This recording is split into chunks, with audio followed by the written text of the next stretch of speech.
Noor.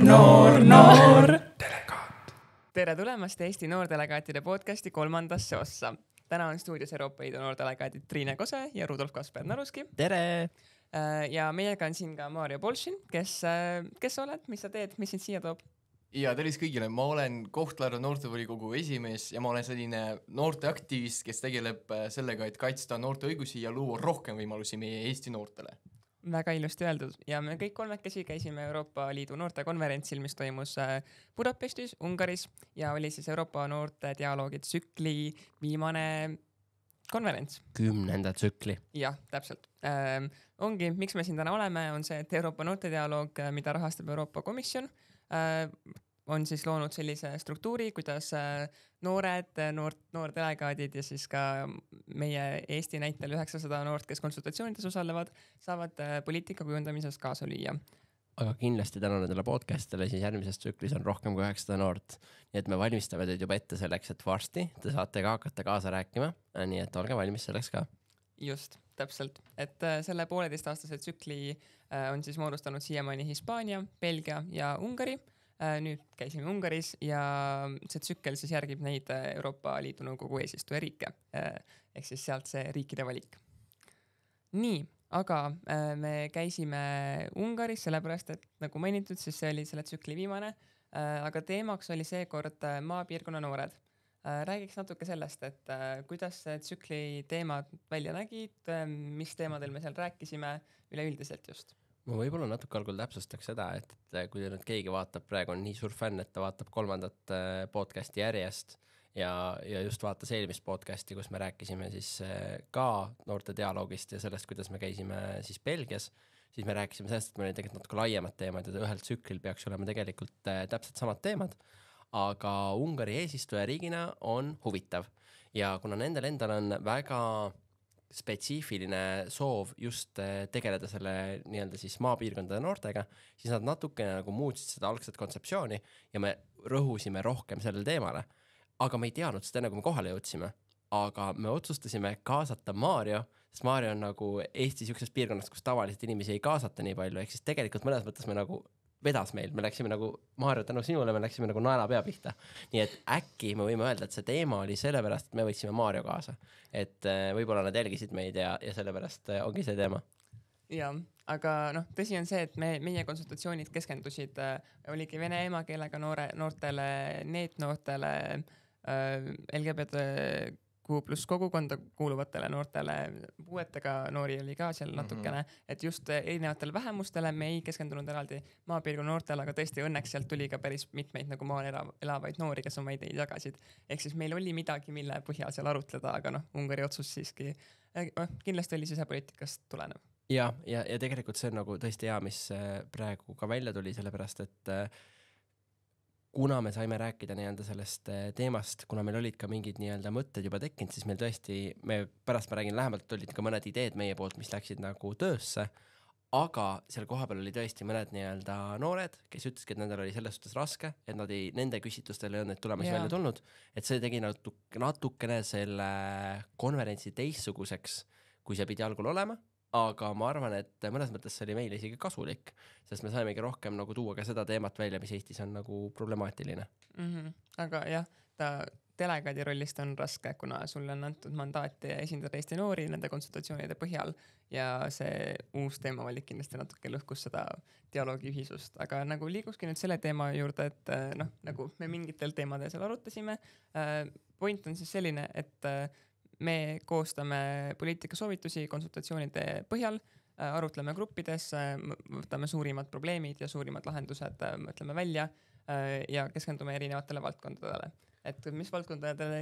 Ma ütleks niimoodi, et ma vastaks selle süvitsi küsimusele ka, aga kuna Maarjal oli esimene noorte konverentsi kogemus ja kuna eeldatavasti varsti ikkagi me hakkame otsima ka uusi Euroopa Liidu noordelegaate, et siis nagu lihtsalt võib-olla Maarjo vasta sellele ka võib-olla laiemalt või ka eraldi pärast vastata, aga võib-olla lihtsalt räägi sina nagu mitte niivõrd detailselt, aga nagu natuke oma reisikogemusest, et kuidas see kogemus sul oli? Sa käisid esimesel noorte konverentsil, kas sa olid enne käinud niisugustel asjadel, kuidas üldse Ungari, kas Ungaris olid enne käinud? Nagu natukene lihtsalt, kuidas sul see kogemus oli?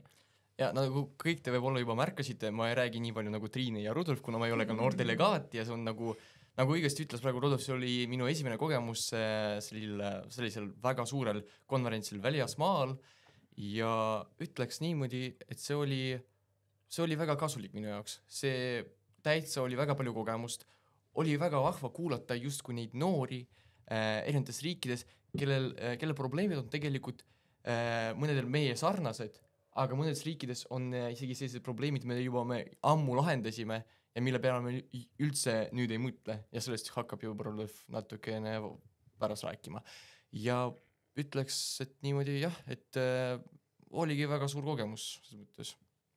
Ja kuidas sulle ilm meeldis selle, kuidas linn oli ja kuidas sulle nagu kogu see pool meeldis, nagu lihtsalt, kui sa nüüd unustad lihtsalt mõtled reisimise peale, sest loomulikult me alati teeme tarku asju, see on alati targad konverentsid, aga kui sa lihtsalt peaksid, sina, kes sa vaatad seda, mõtlema kunagi noordelegaadi peale kandideerima, siis fakt on see, et sa pead kahjuks ringi reisima ka ja selle kogemusel sa näed ka natuke kohti, nii et kuidas sulle Ungari tundus, kas sa olid esimest korda Ungaris? Miks kahjuks?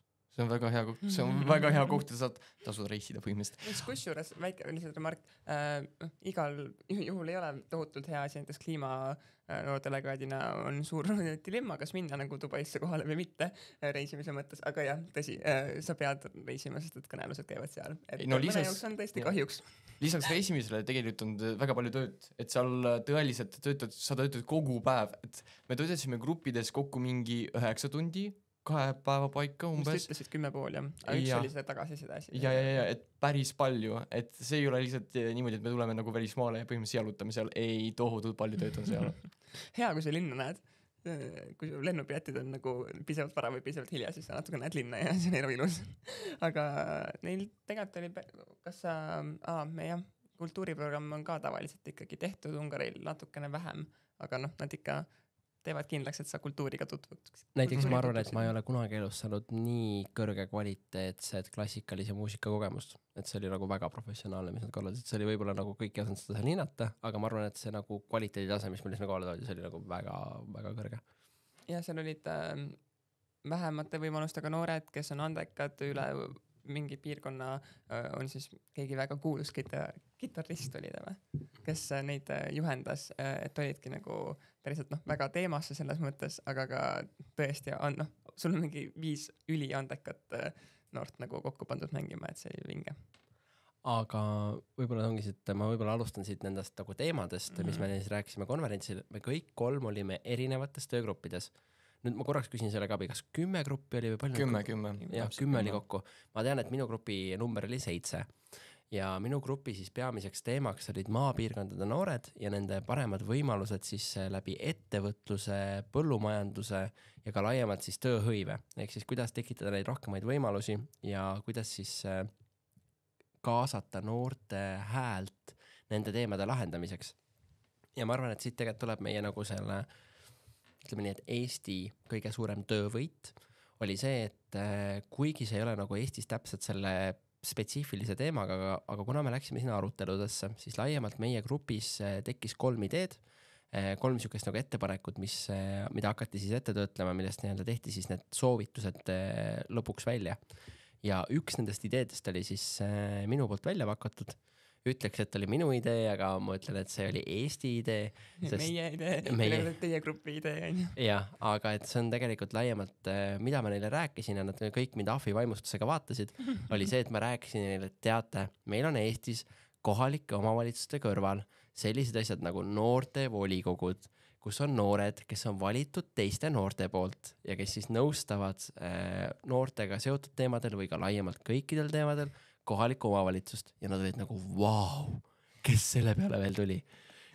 Nii et ülihuvitav, sest et mõnes riigis on reaalselt palju rohkem arenenumad need süsteemid kui meil, aga alati nagu leidub kokku, see pärast nii suur osa sellest on mitte see, et nagu meie idee saaks sinna komisjoni asjadesse sisse või idee saaks, aga see, et nagu teised saaksid õppida nendest kogemustest. Just, ja kuna mul olid enamus nagu seal grupis, minu grupis just juhtus niimoodi, et mul oli põhimõtteliselt mingi 60% inimestest olid just ministeeriumi töötajad või Erasmuse esindajad siis nagu oma riiklikest agentuuridest, siis seal oli nagu just palju ka neid, kes nagu need, kellel silmad särama läksid, ei olnud ainult need noored, vaid need otsustajad, kes saavad neid ka hakata ellu viima. Ja siis nagu ainuke see tagasiside, nagu millega me pidime seda ideed natuke muutma, meil saime nagu tagasiside, et sealt ka nagu ütleme, et kõik need grupid panid kokku neid tekste, neid ideid, neid mõtteid, neid ettepanekuid, aga siis oli nagu siuke nagu toimetajate kogukond, kes neid kontrollis vahepeal, parandas neid, nüüd ei parandanud neid, aga nagu andsid tagasid, et kuulge, et see läheb natuke teie teemast välja või see kattub selle teise teemaga, et meil lihtsalt ei juhtuks nagu täpselt samu ettepanekuid erinevatelt gruppidelt. Ja nendelt tuli ainult see tagasid, et nagu minge natuke spetsiifilisemaks selle valdkonna peale. Nii et lõpuks see idee, see oli, te kuulsite algul, mis see minu ettepanek idee oli, nagu te saate aru, see oli väga originaalne minu idee. Siis sinna lisandus 2 sõna, et see komisjon toetab, see noorte poolt valitud see kogu, see toetab siis just peamiselt teemadega, mis on seotud ettevõtluse, põllumajanduse ja tööhõivega.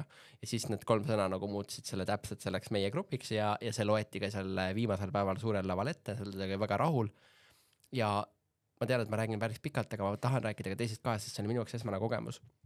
On see, et enamasti on noored siuksed aktiivsed inimesed, kes tulevad sinna väga konkreetselt nagu rääkinud rohkem lahendustest, mis on võib-olla seotud kas mingite uute regulatsioonidega või siis näiteks ongi, et ongi, kui me räägime kliimateemadest, siis ongi näiteks regulatsioonid, kuidas mingid näiteks asju vähendada või et oleks nagu rohkem loodust kaitsta ja nii edasi. Ja see ei ole kindlasti üldse halvad asjad. Aga ma olen väga harva näinud, et õigemini ma polnudki eelnevalt näinud, et tulevad keegi välja mingite lahendustega, mis on nagu väga teistsugused. Et meie grupis näiteks jõuti üks ettepanek, mis seal tehti, oligi, et maapiirkondade ettevõtjad peaksid saama maksuerisuse ja 5 aastat maksma vähem maksu, kui nad oma seda kohta välja sealt ära ei vii ja nad peaksid veel lisaks saama maksusoodustusi, kui nad kasutavad IT ja AI lahendusi. Ja vaata, see oli nagu väga teistsugune lähenemine, sest ma pole eelnevates noortekonverentsil teinud, et nagu pakutakse rohkem võib-olla noortega seotud asju, aga sealt tuli asja välja, mis me ka lahedad Eesti ministeeriumi esindajatega, kui me seda arutasin, rääkisid, et see ongi tegelikult hea, et noorte valdkond ei ole mingi eraldiseisev valdkond. See on valdkond, mis on kõikide teiste aladega seotud. Ja see on nii äge, et üks nagu see ettepanek, mis sealt tuli, oli see, et me peaks maksumuudatuse tegema ettevõtjatele ja see kuidagi aitaks noori. Et see oli nagu, ma ei olnud seal töögrupis, nagu see oli minu grupis, aga ma ei olnud seal töögrupis, kes selle nagu sõnastuse välja töötles ja nii edasi. Ja mõlemad grupid olid sellised, nii et see oli nagu nende läbiviitakse ka, et see oli nagu väga teistsugused lahendused. Et see oli siuke nagu äge minu töötoa kokkuvõte ja mul olid väga toredad inimesed seal, väga ägedad päevad olid, nii et see oli ja kindlasti, kui sa jälgisid Instagrami storiesi või kui sa vaatad minu storiesi, ma luban, see on endale surve tegemiseks, ma luban, et ma teen sellest Ungarist highlighti, siis te näete neid kõik asju. Leiab ka, ma arvan, pärast. Ja noortelegaatidel leiate ka, et siis te näete nagu täpselt veel sisuliselt, kuidas need protsessid olid, aga see on see, kus ma annan selle teatepulga edasi, kes tahab rääkida enda töögrupist. Jah, et Rudolf räägis väga pikalt, et põhimõtteliselt minu grupp oli number 7 ja meie teemaks oli... Mul oli 7. Ei, jah, 7, 9, jah, segamini. Draama hakkavad varastama gruppe. Et põhimõtteliselt jah, et minu teemaks oli justkui selle kogukonna vananemine ja kuidas jõuda noorteni, et nad tuleksid justkui põhimõtteliselt regiooni ja oma väikese linna tagasi. Et see on väga sarnane meie Eesti probleemiga, et kui me räägime näiteks Ida-Virumaalt, kui me räägime teistest piirkonnadest, kõik tegelikult lähevadki, kui nad lõpetavad gümnaasiumi näiteks või põhikooli, nad lähevad alati Tallinnasse või Tartu või kusagile sinna ja alati nad ei tule tagasi. Et on mingi protsent noori, kes tulevad tagasi, aga ikkagi peale õppimist, kas nad lähevad välismaale või jäävad Tartu või Tallinnasse. Ja meie grupis me rääkisime justkui sellest, kuidas seda oleks võimalik muuta ja kuidas oleks võimalik üldse rääkides selle kogukonna vananemisest, kuidas me saaksime kokku panna nii noori kui ka vanad inimesi. Ja me töötasime läbi sellise idee nagu, et teha sellise, mitte noortekeskuse, aga kogukonnakeskuse, et seal saaksid nii noored kui ka vanad inimesed kui ka pensioneerid ja üldiselt mõttes kõik inimesed saaksid olla koos, saaksid teha midagi lahedat koos, näiteks sööki, toitu, pitsad, midagi sellist, lihtsalt mängida, malet mängida ja nii edasi. Et mõtlesime selle peale. Ja veel, et me rääkisime põhimõtteliselt sellest, kuidas võiks nagu meie väikese linna noori tagasi kutsuda, aga jõudsime selleni, et ikkagi probleem on selles, et kuna noored lähevad ära oma linnadest, seal ei ole tuleviku põhimõtteliselt ettevõtete jaoks ja nad ei tule sinna, kuna nad vaatavad, et statistiliselt noored seal lähevad ära, et seal nad ei saa endale mingid tulud sealt. Ja see ongi selline ring, mis ei saagi nagu kuidagi lõpetada, kuna me ei saa luua võimalusi, kui meil ei ole ettevõtjad, et me ei saa luua võimalusi, kui meil ei ole piisavalt raha, aga noored lähevad ära ja kui me vaatame statistiliselt, et põhimõtteliselt väga paljudes piirkondades on praegu pensionääre veelgi rohkem ja see on päris kurb lugu, et me rääkisime põhimõtteliselt sellest, et jõudsime sellesini, et selle põhimõtteliselt selle juurde, et seda ei ole võimalik kuidagi lahendada, seda on võimalik kuidagi muuta, kuidagi nagu põhimõtteliselt pealiskaudselt mõjutada, aga ikkagi, et see vajab rohkem nagu neid muutuseid justkui nagu kohaliku omavalitsuse töös või ettevõtjate kutsumisest. Nii et noortevolikogus on vaja, kui nad on seal, nad ei saa ära minna. Jaa, aga noortevolikogu ei saa luua nii palju võimalusi selleks, et edasi õppida näiteks, et edasi töötada, et elada nagu heas kvaliteedis. See käis, nii palju kui ma kuulsin, käis päris paljudelt läbi töögruppidelt, kuna kõik keskendusid maapiirkonna noortele, siis on see, et mis iganes, et sul oleks karjäärivõimalused, praktikavõimalused, noorte info leviks üldse nagu mingi siuke, see nagu sotsialiseerumisprotsess, mis linnas toimub, on hoopis teine võrreldes sellega, mis maapiirkonnas toimub, lihtsalt nagu väiksem kommuun versus palju rohkem eri taustaga inimesi linnas koos, et teda aitaks see, et kui tulekski tööstust, ettevõtlust, kõike seda maapiirkonda, mis lõpuni välja ei ole võimalik, et täiesti võrdselt nagu üle Eesti ju igas linnas ei saa. Lihtsalt nendel ei ole tulevikku seal, kuna neid noori ei ole. Ja lihtsalt see ongi veits surnud ring. Mina siis töögruppidest osalesin mitteformaal- ja formaalharidusega tegelevas töögrupis, kus oli siis ka andekate noorte toetamine ja koolitusvõimaluste toomine just maapiirkondadesse. Meil oli ka väga palju seda, et Eesti praktika läks nagu 2 peamist tulemust, mis meil olid, mis esitasime sinna lõppasja, oligi esimene neist olid vahetused ja programmid, õppevisiidid maapiirkondade noortele, aga just see vahetuste idee läks sinna kirja, mis on põhimõtteliselt analoog meie Veni-Vidi-Vici tegemistel Eestis, et saaks ka lühiajaliselt. Meie idee oli siis, et oleks nagu 2 koolil vähemalt omavahel leping või siis edasi arenenud vormis on mingi muu keha. Ja. Tegelikult mul lihtsalt tuli meelde praegu hetkel, et me oma grupis ka arutasime selle peale, et sa rääkisid praegu noortevahetusest. Mul tuli lihtsalt meelde, et meil on Eestis ka väga suur praktika sellega, et me tegime neid noorte omalgusfonde ju. Ja me grupis arutasime ka selle peale, et võiks luua neid üldse kõides maapiirkondade noorte jaoks, et noored saaksid justkui nende ettevõtteid, startup'e ja kõik need asjad teha, et need piirkonnad ei sureks välja lihtsalt. Ja lihtsalt tahtsin lihtsalt öelda.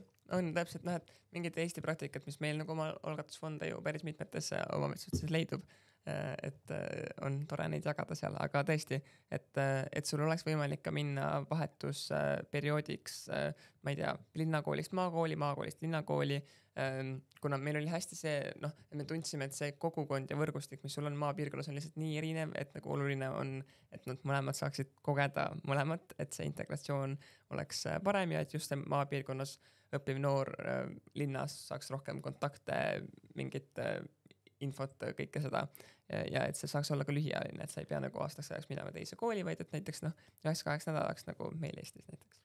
Ja kui vähemalt vaata meie noored Eestis saavadki põhimõtteliselt need maapiirkonna noored saavad vähemalt mingit informatsiooni sellest, mis toimub Eestis, siis tegelikult mõnedes riikides rääkides noorte legaadidega lihtsalt märkasin noorte infoplatvorm.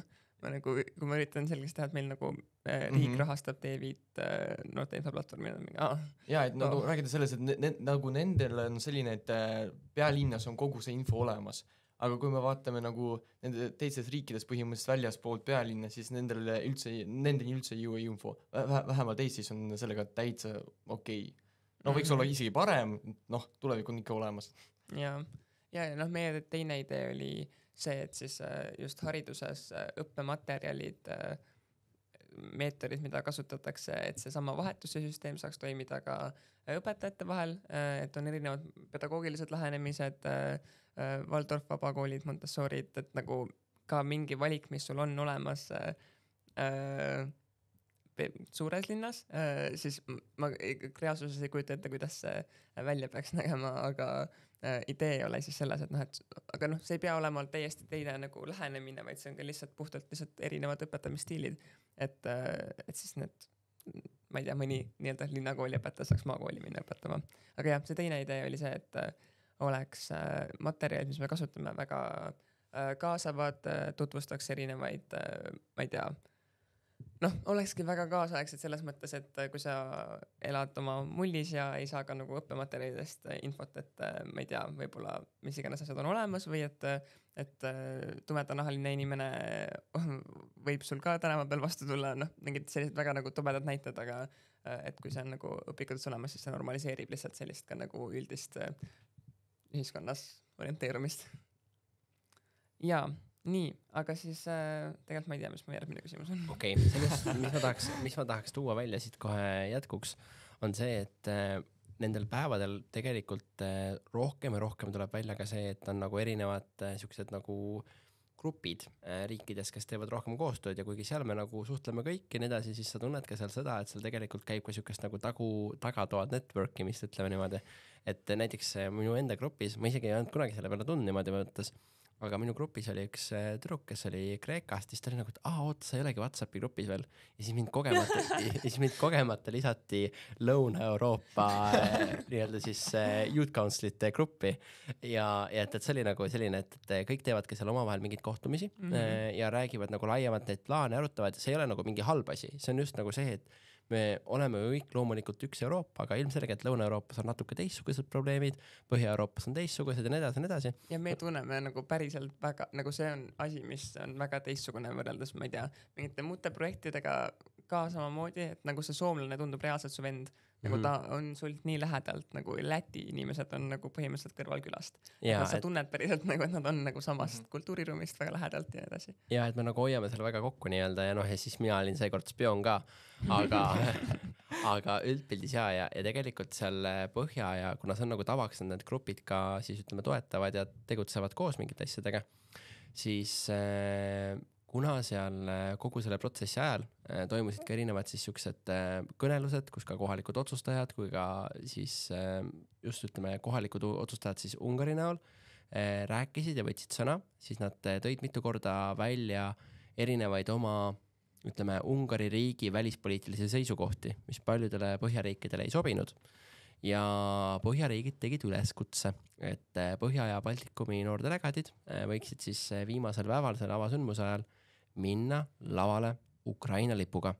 Ja siis meie Leedu kolleeg pidas ka väikese kõne, kus ütles, et demokraatia eest seismine tähendab seda, et me ei tohi terroristlike organisatsioonidega, režiimidega, terroristlike režiimidega koostööd teha ja parim viis noorte eest seista on kaitsta Ukraina terviklikkust, millele järgnes siis koos ühispilt kõikide delegaatidega ja ministeeriumite esindajatega, kes siis tahtsid seal pildi peal olla, kuhu tegelikult tuli pärast päris suur hulk inimesi osalema, et seal oli ka selline, et lihtsalt võib-olla anda seda nagu laiemat konteksti, et ma nüüd korraks hüppan täitsa konverentsi algusesse tagasi, mis ei olnud üldse noordelegaatidega seotud, aga lihtsalt, et seda nagu kontseptsiooni ja ütleme autentsust edasi anda, siis see oli väga tore, see oli väga lahe, see oli väga hea kogemus, aga sealt tuli ka välja ilusti, keda huvitab just siuke poliitiline pool, et kes näiteks tahab uurida tausta, siis Erasmus Plus näiteks praegusel hetkel on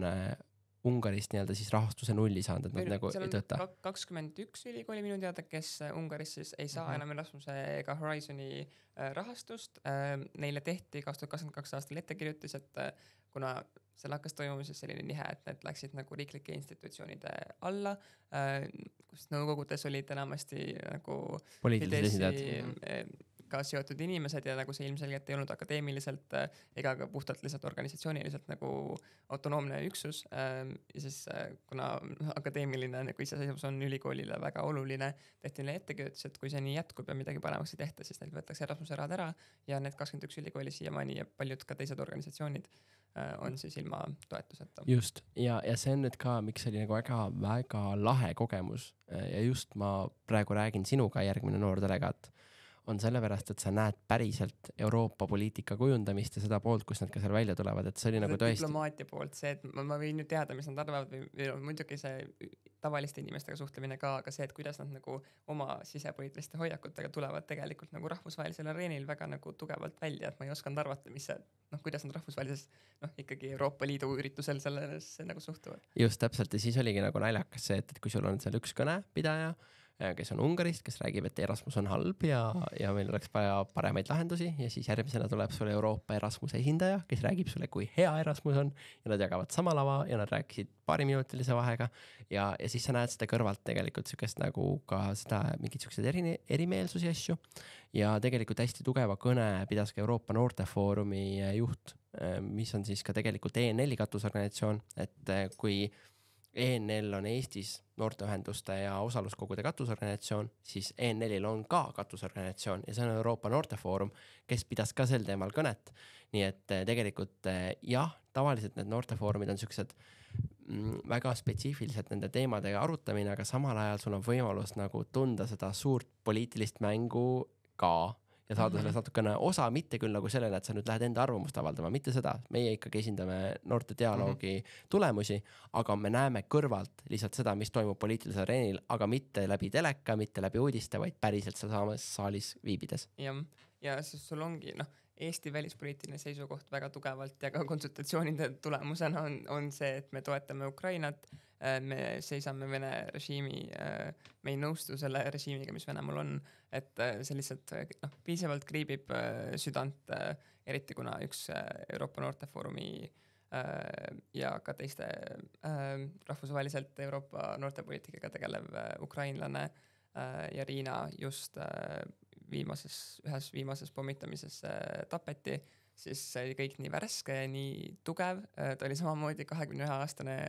väga nagu meie tegutses samas valdkonnas nii seotult, et see lihtsalt oli nii palju sürreaalsem kuulda, et päriselt et see hoiak ongi, et kui meil et haridus ei ole poliitiline või hoiak on see, et aga kui me Ukrainat ei toeta, siis meil on rohkem raha oma põllumajanduse jaoks, on ju. Et aga inimesed usuvadki seda, sest et jah, meedia kajastuse näol nad muud ei näe lihtsalt.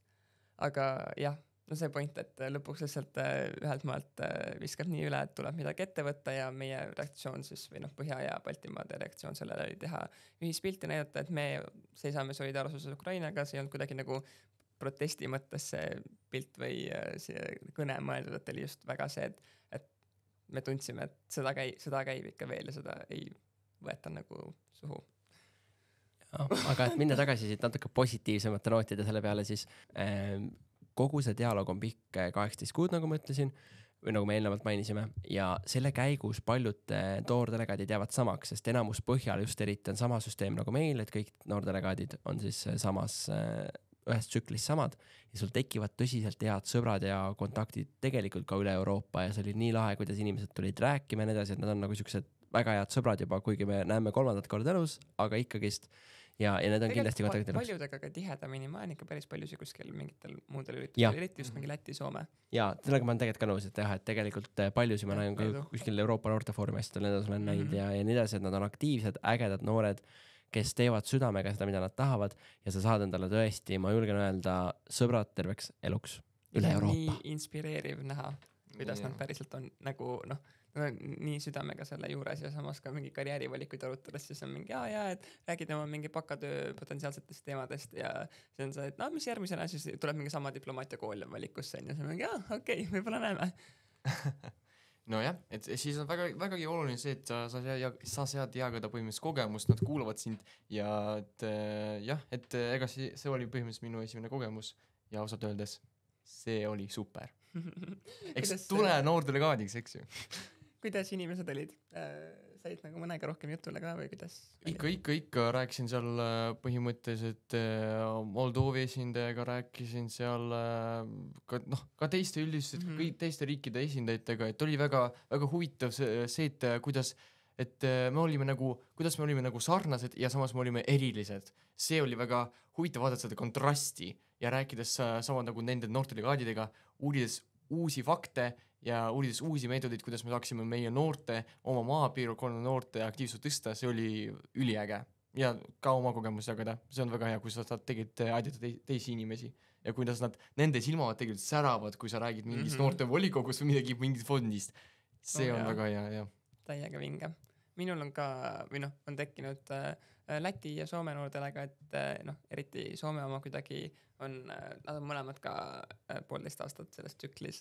Samuti Austria oma, kellega me sattusime esimesse gruppi esimesel konverentsil kokku ja see oli kuidagi see, et ma ei tea, seal oli ka palju ministeeriumi delegaate ja siis me olime need 2 kuidagi kõige nooremat või nagu tundus, et nagu ma ei tea, võib-olla seal ei olnud ka naisi nii palju, ehk siis ühesõnaga me võtsime algusest peale kokku ja siis kõlas täpselt nagu see, et kuidas sa ülikoolis sõpru saada, et sa lihtsalt otsustad, et saame sõpradeks ja ülejäänud aja oled sõber, et meil toimis see nii. Ja siis ka Läti ministeeriumi inimesed on nagu väga, nendega on ka muudel üritustel kokku saanud saada ja rääkida ja arutada ja nagu noh, sa arutad ka mingeid päevakajalisi poliitilisi teemasid, et Läti läks meist aasta varem lätikeelsele haridusele, ehk siis see on kogu aeg olnud teema, mida me arutame ja nüüd me saime olla, et väike parandus, meie ei läinud lätikeelsele haridusele, meie läksime eestikeelsele haridusele. Ja me läksime Lätist aastaga hiljem lätikeelsele haridusele, vaata seda päris ei ütleks, okei. Ühesõnaga selle võin ka välja lõigata. Eks siis kui teile vastu, siis ma tegelikult tõmbaks kõike kokku. Oota, ma tegelikult et lisaks nagu väga tore on need noordelegaatidest sõbrad, ministeeriumi delegaatid, samamoodi ka Eesti ministeeriumi inimesed, nagu sa päris tugevasti saad nendega tuttavaks, aga näiteks Euroopa Liidu noortekoordinaator Biljana Sirakova on kõige kõrgem Euroopa Liidu noorte eest seisev ametnik, sellest vastutav ametnik ja me olime kuskil veini järjekorras ja olime seal Läti noordelegaadiga ja siis me vaatasime, et Biljana meie kõrval, teeme nüüd näo, nagu me oleks midagi hästi asjalikku arutamas. Ehk siis, aga siis me nagu, et midagi hästi asjalikku arutamas, aga siis me automaatselt kuidagi hakkasime rääkima valimise langetamisest ja siis nagu see oli täiesti orgaaniline vestlus ja siis ta kõrvalt küsis, et mida arutate. Ehk siis me veits see plaan toimis, et me arutasime midagi asjalikku, siis me reaalselt 30 minutit rääkisime valimise langetamisest ja muudest teemadest selle noortekoordinaatoriga ja see nagu seda Euroopa Liidu poolset seisukohta oli nii huvitav kuulda, sest et nad on päriselt nagu kõikide riigi kogemuse, nagu ma olen sellest oma uurimistöö kirjutanud, ma arvasin, ma tean väga palju, aga nad on ikkagi nagu poliitilisel tasandil selle nagu üle riikide enda jaoks selgeks teinud, mis oli nagu väga kasulik. Aga jah, nii teeb küll kokku tõmmata. Okei, aga kokkuvõtmeks ma ütlen võib-olla lõpusõnad ja siis igaüks saab võib-olla öelda ka paar sõna ja siis tõmbame kokku. Aga minu sõnum on sulle, kuulaja, vaataja, noordelegaadi positsioonid on mega harivad, ägedad, lahedad ja päriselt ka ole kaasas, kandideeris. Ma ütlen, et igaüks peaks elus olema vähemalt üks noordelegaat kunagi. Nii et reaalselt see on äge tsükkel olnud, aga veel ägedam tsükkel on järgmine tsükkel ja järgmine tsükkel on just sulle. Väga uhke. Ja ma ütleks seda, et see just see, et see on nüüd reaalselt see tsükkel saab läbi, me oleme neid konsultatsioone teinud, nende põhjal nagu oma arvamusi seal kujundanud. Kui tuleb sinuni järgmine kord Euroopa noorte dialoogi teemaline küsimustik või üritus, siis sa tead, et see on sellega seotud ja meie sarnased inimesed esindavad su huve Euroopas, et ta on päriselt nagu palju miinuseid on ka sellel noorte dialoogil, aga palju sellist nagu nii suurt struktuuri ja võimalust nagu päriselt ja noorte huve otsustajateni viia on vähe, ehk siis see on lihtsalt vinge, et see nagu toimib niimoodi, et Eestis saab kaasata 900 noort ja me saame minna ja päriselt jagada nagu väga positiivset kogemust ja sinna alati tuua juurde neid nüansse, mis me kuulsime konsultatsioonidelt. Ehk siis, kui sa tahad maailma muuta, kui sa tahad kuidagi olla põhimõtteliselt meie poliitika, üleüldiselt maailmapoliitika osas ja selle kujundamise sees ja kui sa tahad oma ideed ellu viia, kui sa tahad esindada noori, siis mine JNL-i noorte delegaadiks. Okei, tšau! Tšau!